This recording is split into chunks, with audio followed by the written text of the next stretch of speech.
Hey everyone, welcome back to the channel. In this video, I'll show you how to get Balance Assist and set up Balance Connect for overdraft protection in the Bank of America mobile app.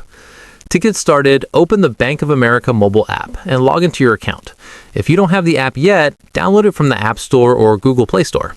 Once you're logged in, select the checking account you want to enroll.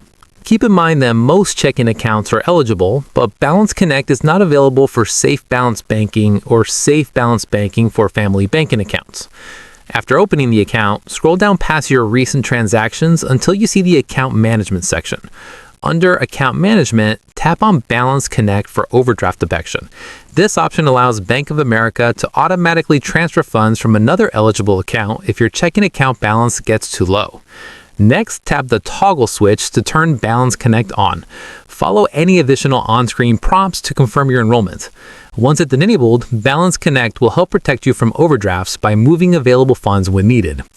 That's it for this video. If this guide helped you set up Balance Assist and Balance Connect on Bank of America, make sure to like, subscribe, and leave a comment if you have questions. Thanks for watching, and I'll see you in the next one.